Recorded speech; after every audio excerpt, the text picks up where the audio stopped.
Hello, my name is Sam Aldershaw from Stanford High School. I'm so happy to be up here debating today at state finals. This is great. First things first, I'm just going to go through my own contentions, then I'm going to clash with theirs. So our two contentions is that the free exercise of religion by businesses will inevitably infringe on the rights of individuals, and our second contention is that this resolution would cause unjust discrimination. We're going to go through these two contentions and elaborate upon why there are persuasive reasons to oppose today's resolution. Let's start with number one.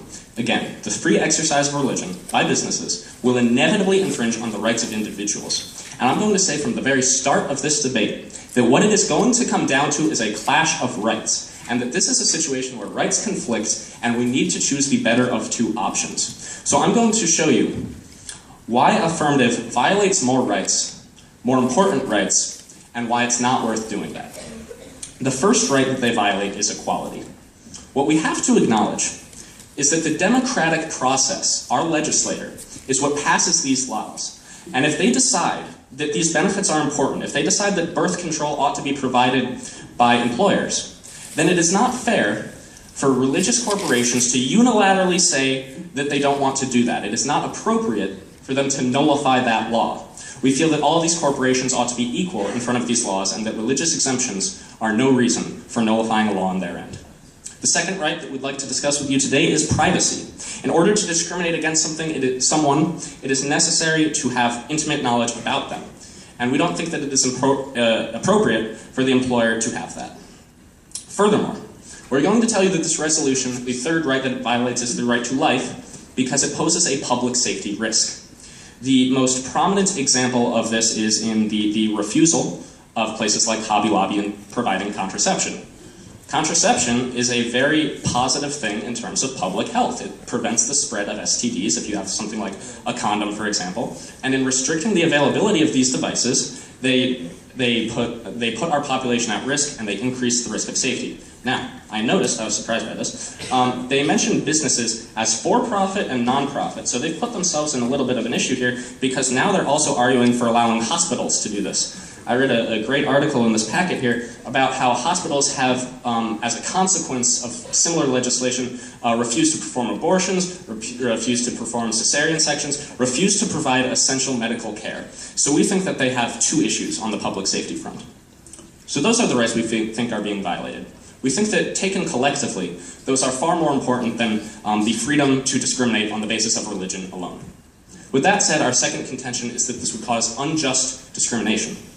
Now, we feel that, for example, the most prominent reason why an employer would refuse to hire someone or refuse benefits or something of that nature is because of sexual orientation, which we feel is a completely uncontrollable aspect of someone's character, and we feel that it is completely unjust to discriminate against someone on that basis. We have historical precedent that I don't think we need to talk at length about too much. Is that, if you look in the 60s, if you look even before that, religion was a common rationale for denying services to African Americans, and we think that, of course, race and sexual identity have their differences. We think we're seeing a similar situation here, and we think that that is wholly wrong. So with all that said, I'm going to go into my opponent's case and clash more directly with what he had to say. Now, his first contention is that there's a legal precedent, and he cites off a lot of good case law. He talks about Citizens United. He talks about Hobby Lobby, a split decision. And he talks about how the Supreme Court has made it clear that corporations are to be treated like people. But I don't particularly care what the Supreme Court has said, because the resolution before us today is businesses should have the right to exercise their religious beliefs. We're telling you they shouldn't. We're telling you they shouldn't because of all the things we've pointed to in our contentions about how they violate fundamental rights, and we think that it is wholly inappropriate to allow this to continue. So their second contention is that the free exercise of religion is paramount, that it's an important civil rights, and they're making similar arguments to me here, because they're talking about rights, and they're talking about American values. And, I don't care that the value is American, but I can acknowledge that freedom of religion is important.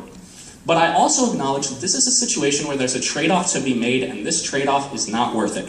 We cannot value the freedom of religion, the absolute freedom of religion, above everything else. Okay? It is important, it is a fundamental right, but but it is not the most fundamental of all rights. It cannot trump everything. And affirmative is effectively in a position where they have to look at privacy, they have to look at equality, they have to look at all these different values and say, religious freedom trumps that, religious freedom trumps that, religious freedom trumps that. And we think that at the end of the day, there comes a point where no, it doesn't. Where there are things that are more important than religious freedom, and there are things that you ought to value more, and we think this is the case here today. Our third contention, in clashing with their third contention, they say that there is a sort of compelling interest required to do some of these things. And again, this is just getting into legal minutia, and it's not really taking the debate in the direction that it ought to go. We're discussing a question of ethics here, and while there are practical realities to concern ourselves with, what the court has said thus far isn't one of them. And so, the one thing that I would say has merit in this contention is how he says there are other ways to get contraception. I'd like to hear a few, and I don't think that they're going to be as efficient or widely available as what we see with employers providing them. So with all that said, thank you very much, and I now stand open for cross-examination.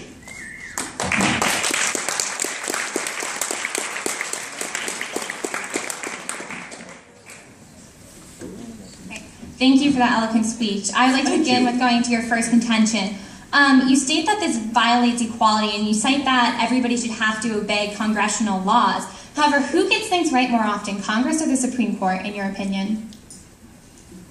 That's a tough Who's less subject to bipartisan opinions, Congress or the Supreme Court? I'm sorry, can you repeat that? When Congress makes laws, who reviews them? Okay, you can go ahead and argue against, like, can you just answer the question, please? I am answering your question, just not to the way you would like me to. If you'd like to argue against democracy, that's all well and good. But I think it's the best system we have, Sam, and I think that if... Who reviews Yes, Congress's laws?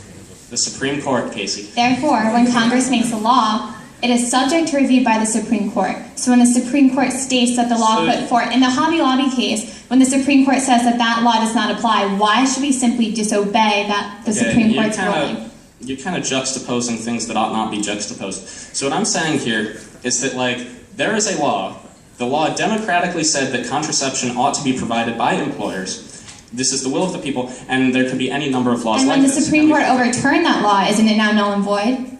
I don't agree with the Hobby Lobby case. And okay, so because you don't agree means we shouldn't follow it, right? So but because the Supreme Court said it's wrong, we throw out the Supreme Court's logic on the basis that you don't agree, correct? Okay, so, like, what I would tell you is that there are a number of legal cases to look at here. The fact of the matter is that the status quo is unclear. But what the resolution is asking us is, in a perfect world, what would happen? Would businesses exercise this right, or would they not? And we're telling you that they would not. Thank you. You're welcome, Hi, Stephen. Sam. Hi, Stephen. So, question here. So in the case of civil rights, right, which you mentioned as being a precedent before and you think it's happening again, under the current legal structure, if someone who owns a company decides to deny service only to someone based off of, let's say, their sexual orientation, are they currently doing anything illegal? It actually depends what state you look at. So let's look at a few states then. In New York and Colorado, where some of these incidents have happened, are you aware that there have been fines and other legal penalties, such as having someone have to basically bake the cakes for all the people?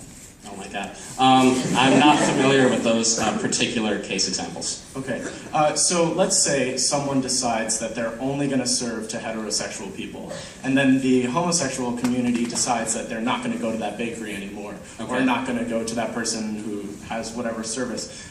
Would that not be bad business then for that company? Well, if you look at, like, for example, a historical precedent, like in the aftermath of, I want to answer your question. In the aftermath of the 1964 Civil Rights Act, we also had, I believe it was the Heart of Atlanta Motel. They were still discriminating. They were still discriminating against African Americans, yet they were still very profitable. And then what happened? And then what happened? Were they struck down by the Supreme Court? What I'm telling you is that businesses can be profitable in spite of discrimination, and so this sort of capitalist argument that you're making here doesn't quite stand.